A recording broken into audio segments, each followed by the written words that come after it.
بسم الله الرحمن الرحيم وأفضل الصلاة وأتم التسليم على نبينا محمد الصادق الأمين وعلى أهل بيته الطيبين الطاهرين. In the name of God, the merciful, the beneficent, all prayer and praise is due to the Prophet Muhammad and his holy household. Continuing with the attributes of Imam Al-Hassan alayhi salam. Yesterday we spoke about a little bit about the life of Imam Al-Hassan, his status, his significance, so to speak, and we touched upon his attributes. And we said that the attributes of one Imam do not negate the attribute to the other Imam or to a different Imam. So the fact that Imam Al-Hassan was known as Al-Kareem, that does not negate that Imam Al-Hussein was not Kareem. Or the fact that Imam Ja'far al-Sadiq was known as As-Sadiq, the truthful, does not mean that the other ones were not truthful. Or the fact that one was known as Kadhim al-Ghayb, or the fact that one was known as Jawad, that does not negate the attributes from the other Imams. Rather, in their time, the stage was set for them to display these specific attributes more than the other attributes. Now, when we look at the lives of the Imams, we see that the imamat from Imam Amir al-Mu'mineen until the imamat of the 12th Imam, Imam Al-Hujjat ibn al-Hassan salawatullahi wa salamu alayhi, each few Imams play a role. One of our scholars, he says that there are three roles that the imamat plays in Islam. The first role, which is the first four Imams, which is Amir al-Mu'mineen, Al-Imam Al-Hassan, Al-Imam Al-Hussein, and Al-Imam Zayn al-Abidin, their role was the protection of Islam. And we see that through the history of Ahlul Bayt. We see that with Amir al-Mu'mineen and the fact that he stayed at home for 10 years, protecting and ensuring that the Quran is mass produced and making sure that the Quran, that there is no misunderstanding within the Quran or miswriting of the Quran. Or whether with Imam Al-Hassan and signing the peace treaty with Muawiyah to ensure that there isn't any more bloodshed in Islam and to ensure that people understand who Bani Umayyah are. Or whether Imam Hussein alayhi salam and the fact that he had to fight in order to preserve Islam as it was, because by the time of Yazid, Islam had changed a lot. A lot of concepts have changed. Or Imam Zayn al-Abidin, who would teach us through his supplications and his munajat in Sahif al-Sajjadiyya about Islam. All of those were ways of protecting Islam. The second role in Imamat is the role of Imam Muhammad al-Baqir, Ja'far al-Sadiq, Musa al-Kadhim, and Ali ibn Musa al-Rida alayhim as-salam. And their job was to spread the actual knowledge of Islam. Where do we see these? We see this with the establishing of the school of the school which we would refer to as the school of Tashayyu' in Islam, establishing the school, teaching with Imam al-Baqir, who brought out the hidden knowledge of the prophets. That's why he's called the Baqir, and we mentioned this yesterday, meaning that he dove deep and he brought out what was hidden from the knowledge of the prophets. Or Imam Ja'far al-Sadiq, who established a school and taught thousands of students. Then you have Imam Al-Kadhim alayhi salam, who continued with that sense, even though he spent so much time in prison, yet he still ensured that message is delivered. And Imam Al-Rida, alayhi salam, is known for his dialogues with the Muslims and non-Muslims and many other feats that Imam Al-Rida established in his time. As for the third role, which is the role that was taken on by Imam al-Jawad, Imam al-Hadi, Imam al-Askari, and Al-Hujjat ibn al-Hassan al-Mahdi alayhi salatu wassalam, their role was to prepare the Ummah for the ghaybat of Al-Imam al-Muntadhar ajjallahu farajah. And we see that within their history. Inshallah, each one of these roles requires multiple lectures, but we're just a summary, a sum up of what we're talking about. Where we see, for example, each one of the Imams after Imam Al-Kadhim only had one child. Each one of the Imams received the khilafah, or the Imam, the khilafah, the rightful khilafah at a young age. Imam Al-Hadi, Imam Al-Jawad, Imam Al-Askari at a very young age. Each one had less and less direct interaction with the community due to the oppression of their time, so that they would send they would send messengers and emissaries in order to deliver their opinions and their messages to the Shia community, to the believing community. So therefore, each one of the Imams played a role. Had Imam Al-Hussein been in the place of Imam Al-Jawad, he would have played the exact same role. He wouldn't have added or subtracted from it. Why? Because as we said, the Prophet says, إِنِّي تَارِكٌ فِيكُمُ الثَّقَلَيْنِ كِتَابَ اللَّهِ وَعِتْرَةِ أَهْلِ بَيْتِي. I place within you the two weights, the book of Allah, and my lineage, my offspring, my household, and that they shall not separate until they come to meet me on the hawd, on the well in heaven. Now,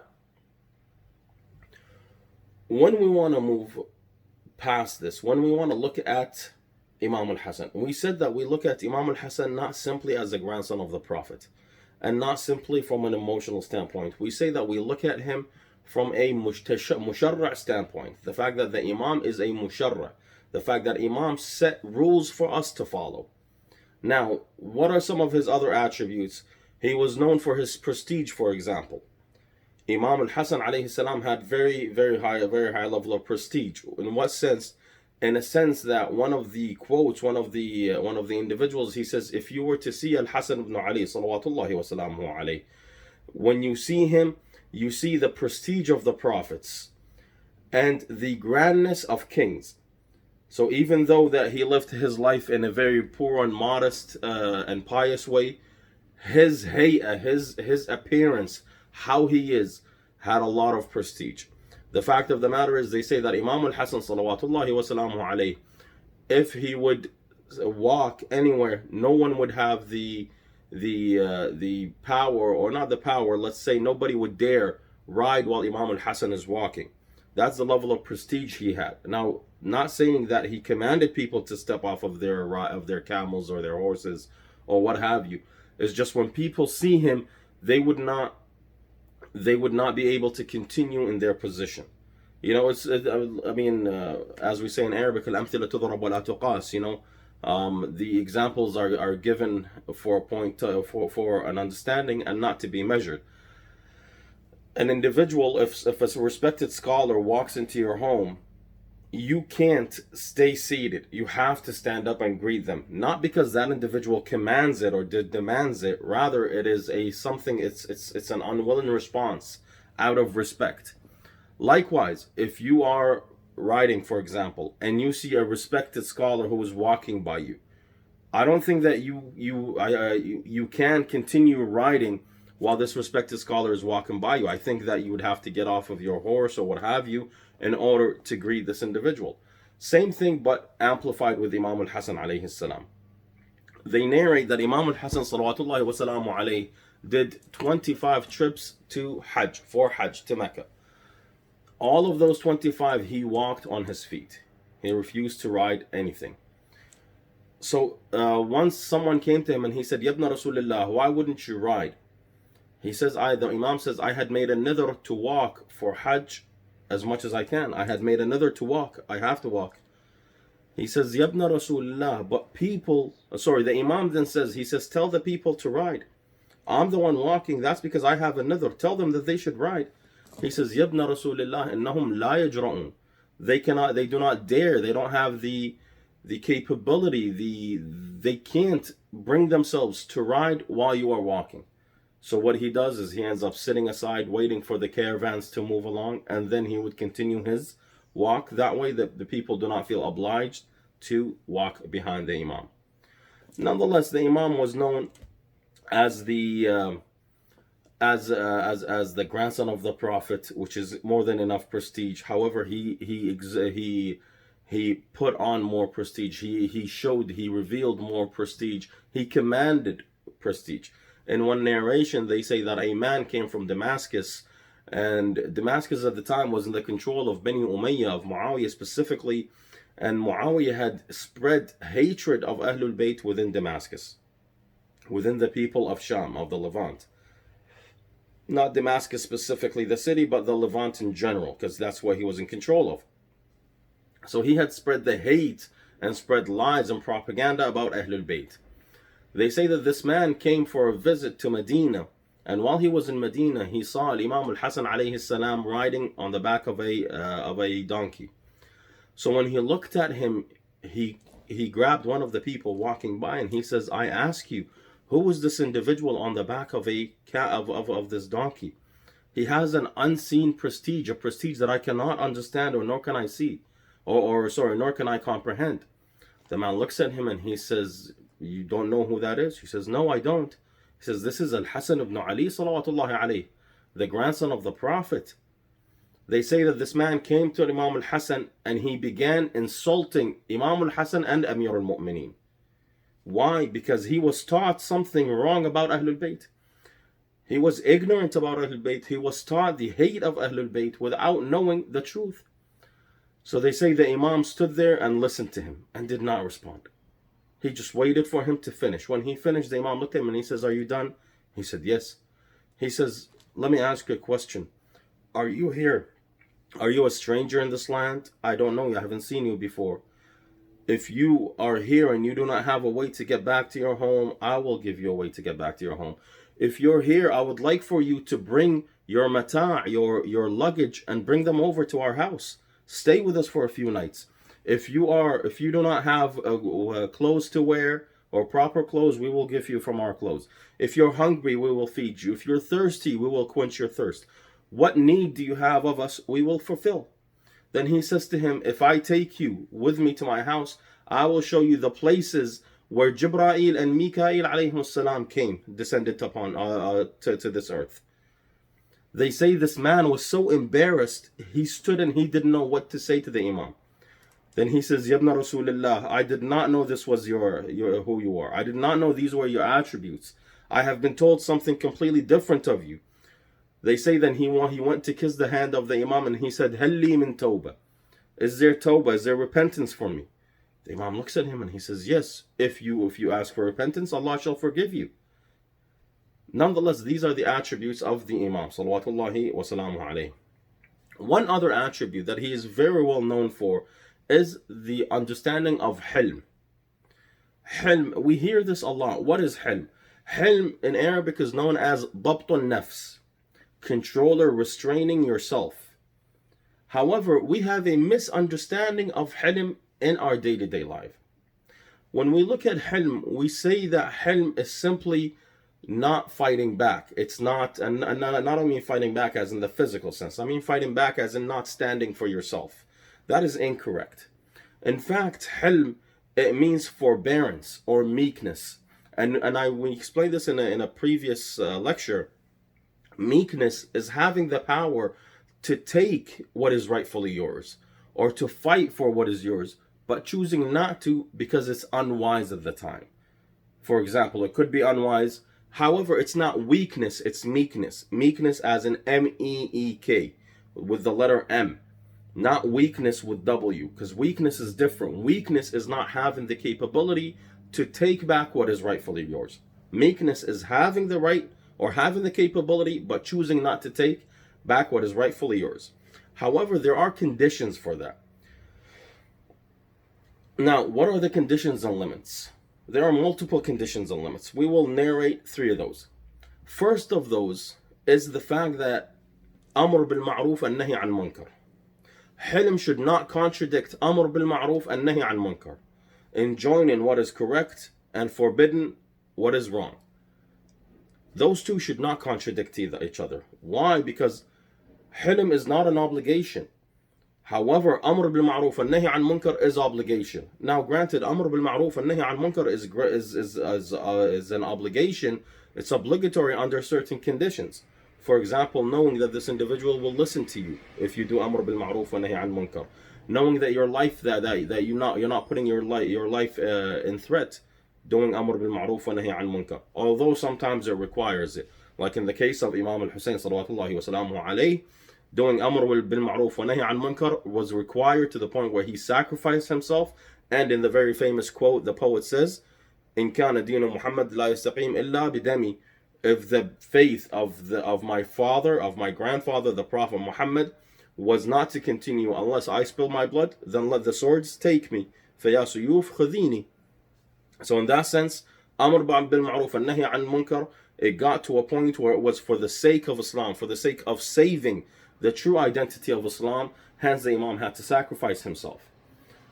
Now, at times you cannot do Amr bil Ma'ruf and Nahi an Munkar, as we mentioned, such as if the individual is belligerent in their way and refuses to listen, and knowing even if you tell this individual he will not listen or she will not listen, or it might cause you harm, unnecessary harm.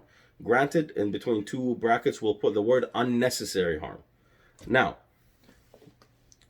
the second thing is, in the Quran, in chapter 4, verse 148, the Quran says, لا يحب الله الجهر بالسوء من القول إلا من ظلم وكان الله سميعا عليما. وكان الله سميعا عليما. نعم. Allah does not love the public utterance of hateful speech unless it be by one whom injustice has been done unto them. So unless Allah does not want you to speak negatively, Allah does not love or like for you to be a negative individual and speak negatively. However, if you are an individual that is oppressed, if someone took what is rightfully yours, then you have the right to fight for what is yours. You have the right to protect what is yours. Therefore, the Quran says, unless it is an individual who has been wronged, whether physically or mentally, or metaphorically, sorry, not mentally, whether physically or metaphorically. If you have been wronged and the individual in front of you has wronged you, then you have the right to speak. Yes, it might be considered as hateful speech. It doesn't have to be, but it could be. If it is hateful speech, it is permitted in this sense. Why? Because you have been wronged, you have been oppressed, and Allah does not want His servants to be oppressed. Now that is a double-edged sword, meaning that just like you don't want to be oppressed, you should not be an oppressor. Just like you don't want someone to come to you and oppress you, you in turn do not go and oppress others. I don't care what their faith is. I don't care where they come from. I don't care what their race is. The Quran says, أَفَنَجْعَلُ الْمُسْلِمِينَ كَالْمُجْرِمِينَ. Is it that we make the Muslims as criminals? Do we compare the Muslims to criminals? If you're a criminal, you should not be one of us. If you are one of us, you should not be a criminal. A Muslim is he who submitted himself to his Lord. He has submitted himself to Allah. Therefore, he must live by Allah's guidelines. And one of those guidelines is not to be oppressed. Nor is it to be an oppressor. Just like you don't want to be oppressed, you should not be an oppressor. There's no two ways about it. Now, as we said, the second part is that Allah does not like the utterance of hateful speech unless it is from someone who has been wronged, who has been oppressed, whether physically or metaphorically. Last thing is fitna. You should not show hilm in the face of fitna, in the face of an individual who speaks fitna in order to spread false information, to spread hatred within the community, within the humanity. That individual is not deserving of forbearance. Why? Because that individual is dividing humanity apart. And as we see, Amir al-Mu'mineen salawatullahi wa salamu alayhi, what does he say? He says, people are one of two. Either your brother in faith or your equal in humanity, which is the same thing. You would treat the non-Muslim the exact same way you treat a Muslim. His religion is irrelevant to me as an individual in charge. His religion is irrelevant to me as to how I treat him. We see in another narration from one of our imams, from one of the infallibles, he says, treat everybody as if they were your father or your mother if they are older, your brother or your sister if they are your age, or your son or your daughter if they are younger. Everyone that you encounter in your life, if they are older than you, treat them the way you would treat your parents, with respect, with the utmost respect. If they are your age, treat them the way you would treat your brother and your sister. Now, some of us might say, but I fight with my brother and my sister all the time. That's not what the Imam is talking about. The Imam is talking about with the way of compassion and love for your brother and your sister. And as for for the individuals younger than you, treat them as you would treat your child. How do you treat your child? Now, those that say that there are people that beat their children, there are people that yell at their children, those are not the individuals that we're talking about. We're talking about how the Imam treats their child. That's how we are supposed to be treating the people around us. Notice that the Imam did not say, if he's a Muslim, treat him in this way, and if he's a Christian, treat him in that way, and if he's a Jew, treat him in this way, and if he's an atheist, treat him in that way. No. The Imam says any individual you encounter, treat them, if they're older, as a parent, if they're your age, as a sibling, if they are younger, as your child, regardless of their faith. Continuing, inshallah, a man came to the Imam, salawatullahi wa salamuhu alayh, and he said to the Imam, Yabna Rasulullah, what is politics? Siyasa, what is siyasa? What is politics? The Imam says, salawatullahi wa salamuhu alayh. The Imam says, politics is upkeeping the law of God and the rights of the living and the dead. So these three things make up politics to the Imam. Upkeeping the law of Allah, the law of God, and upkeeping the rights of the living and the dead. And then the Imam elaborates.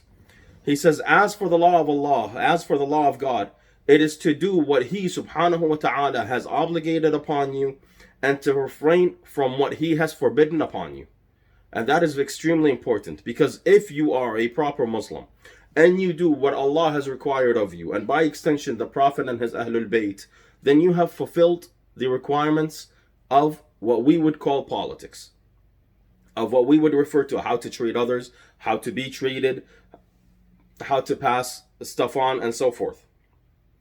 Excuse me. Number 2, as for the rights of the living, it is to serve your brothers and not to fall short in supporting them. Your brothers meaning your brothers in humanity, or equals in humanity. And to be loyal to your wali, to the ruler, as long as he is loyal to his people. Now, brothers and sisters, this is extremely important. To be loyal to the person in charge, to the ruler, so long as that individual is loyal to his people. Therefore, if this individual is not loyal to his people, then they do not deserve my loyalty. If they run a campaign based upon, I will do this and I will do this for you and I am the best choice for you because I care for my people, and does not fulfill those promises, you should not be loyal to this individual. And I think the examples are clear. I don't need to bring any examples. Continuing with the Imam's quote, salawatullahi wasalamu alayhi, he says, and to be loyal to the wali, to the ruler, as long as he is loyal to his people, and to raise your voice in his face if he wavers from the right path. Meaning what? Meaning if he's no longer, let's not say if he's no longer loyal. Let's say if he starts wavering from the path of righteousness, from the correct path. Then you must stand and voice your opinion and tell them, what you are doing is incorrect. And this refers to the quote of the Prophet sallallahu alaihi wasallam, where he says, the best of struggles is a word of truth, of haqq, in the presence of an oppressive ruler. That is the best of struggles, is to say what is right in the face of someone who is oppressive, in the face of the oppressive ruler specifically. Number 3, which is the right of the dead, of the deceased, and it is to remember their hasanat, their good deeds, and to look past their sins. To look past their sins. Keeping in mind to look past their sayyi'at that are allowed to be looked past. If an individual is a serial killer, that's not something for you to look past. If an individual kills the grandson of the Prophet Muhammad sallallahu alaihi wasallam, that's not something for you to look past. However, if this individual who was for all accounts a good person, but I saw him drinking alcohol, waliyadhu billah, God forbid, yes, that is something I could look past, even though it's not something, if it's not publicized. If we know that he's a corrupt individual and he's a drunk, that's a completely different aspect. But we're talking about the sins that can be looked past. Now, the individual then asked, so the same individual that asked the Imam, what are your opinions on politics, or what is politics? The individual then asked, what is our obligation towards the Sultan, the ruler? What obligation do I have towards the Sultan? The Imam answered him, your obligation is as was said by the Prophet Sulaiman bin Dawood, Solomon son of David, who was a king. The Imam says your obligations towards the ruler was mentioned by Sulaiman, and they're the same obligations. What was that quote? What was the word of Sulaiman? He says, Salamullahi alayhi, he says 3 things done by a king. If they are done by this king, nothing shall harm this king. What are those 3 things? 1, delivering justice in both cases of anger and calmness.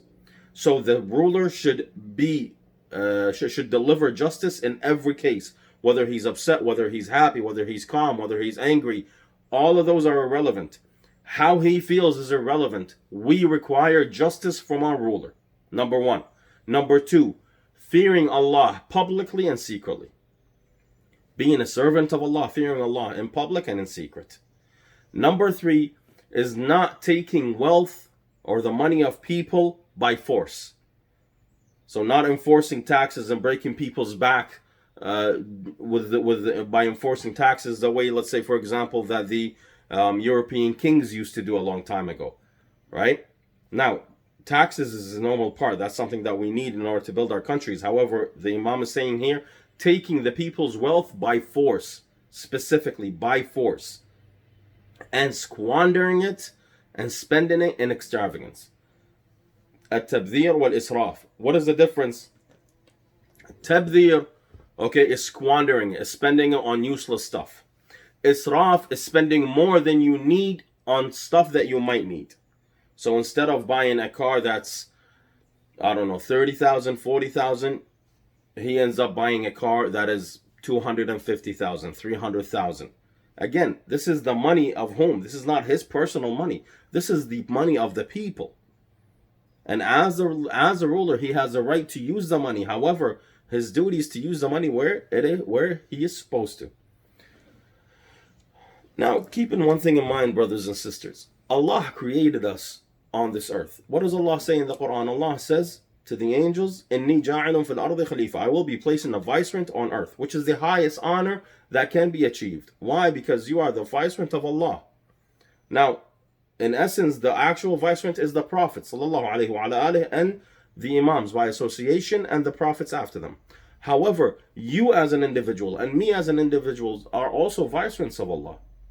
Our job is to keep balance on this earth. It's not to shed blood. It's not to cause mischief. Nonetheless, hence the reason that the Quran, when the angels question Allah, Allah tells them, yes, you're right. Some of them will cause blood. Some of them will cause mischief, will shed blood and cause mischief. However, I know what you do not know. Meaning what? Meaning that there are good as well as there are bad. However, the good should outweigh the bad, and the good does outweigh the bad, inshallah. Now, we should be a representation of what is good. We should not be the individuals, just like the Quran says. It says, مَثَلُ الَّذِينَ حُمِّلُوا التَّوْرَاةَ كَمَثَلِ الْحِمَارِ يَحْمِلُ أَسْفَارًا. Allah in the Quran condemns the individuals who have took on the burden and the responsibility of the message of Allah and then abandoned it. He says the example or the parable of those who took on the burden of the Torah and then abandoned it. So there are certain groups of Jews who took on the Torah, but then they abandoned it. Not all Jews, obviously, but the certain groups who did abandon it, just like the Muslims who took on the Quran and then abandoned it, are just like a donkey who carries scrolls upon its back, but it's useless to it. They have no use of it. An individual who takes on the burden of faith and belief and Islam and Islam in general and abandons it is no different than a donkey. A donkey carries scrolls and scrolls in that time because as everybody knows, they were used for heavy lifting. They would carry the scrolls from one end to another, but to the donkey they're irrelevant. He does not realize the knowledge that he is carrying. Likewise, the individuals at that time who abandoned their faith, who abandoned the burden of the Torah, are no different than the donkeys. And the Muslims today who abandon their faith and who abandon the Quran are no different than donkeys. An individual who has been burdened, who has been blessed with the burden of Islam and refuses or does not refuse, simply abandons that burden, is no different than a donkey. Therefore, the Imam salawatullahi wa salamuhu alayhi, when he lived his life in the hilm. His attribute of hilm was in the correct sense, not in the mistaken sense that we might have sometimes. He had hilm where it counted. As we said, the example that we gave, the man who came from Damascus, that individual was ignorant of Imam Al-Hassan alayhi salam. He did not know Imam Al-Hassan. Imam Al-Hassan could have very simply stood against him and answered him back negatively, or fought with him, or told one of his companions to silence him. Rather, the Imam treated him in the most pleasant of way, which isn't far off of what I see some of our brothers, may Allah bless them, doing in the face of Islamophobia, and in the face of the marches that we see in the States and in worldwide against Islam. Instead of going and picking a fight with the people who hate the Muslims, our brothers are standing there saying, hold on, let me show you what we have. And alhamdulillah, we've had a great response from that. We have had a great response where people apologize, where some individuals have even converted to Islam, seeing the actions of these brothers and sisters. This is where the Imam salawatullahi wa salamu alayhi, he says, كُونُوا دُعَاةً لَنَا بِغَيْرِ أَلْسِنَتِكُمْ. Call for our way. Be a messengers on our behalf without using your tongue. Let your actions speak. The Imam salawatullahi wa salamu alayhi had to have hilm in certain areas. However, certain areas did not dictate hilm. And inshallah, in our next episode, we will continue with the concept of the hilm of the Imam and the treaty that he signed with Muawiyah ibn Abi Sufyan. والحمد لله رب العالمين والصلاة على نبينا محمد وعلى آله الطيبين الطاهرين. السلام عليكم.